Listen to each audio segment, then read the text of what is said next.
Last month was the hottest June around the world in modern history, a record that's been broken for 14 consecutive months. It was nearly 1 Celsius above the average for the 20th century, 15.5 degrees.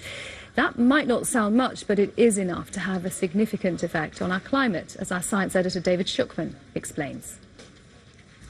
Wow. Spectacular lightning in Scotland. This marked the end of our very brief heatwave. And this comes as scientists report that the world as a whole is seeing a record rise in temperatures, producing a wide range of impacts. In California, firefighters are struggling with blazes pushing into the Hollywood Hills. This was the scene yesterday.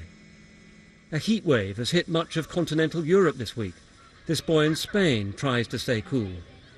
And many tropical coral reefs have turned white, what's called bleaching, as the waters get too warm for them.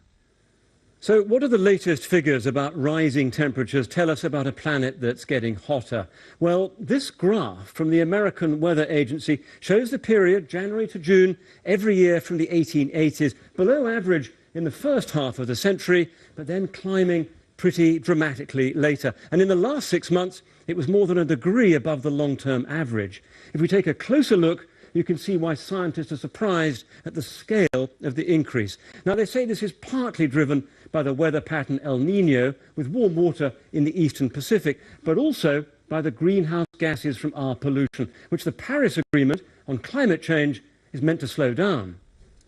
Scientists researching the climate say they've been warning for years that unless those greenhouse gases are cut, then temperatures will continue to rise, and the impacts are likely to become more severe. I think we're scarily close to dangerous levels of climate change. We have a Paris Agreement now that says we shouldn't be exceeding 1.5 degrees centigrade of climate change. But unless we start removing emissions from the atmosphere in the next decade or so, that's a threshold we're going to exceed.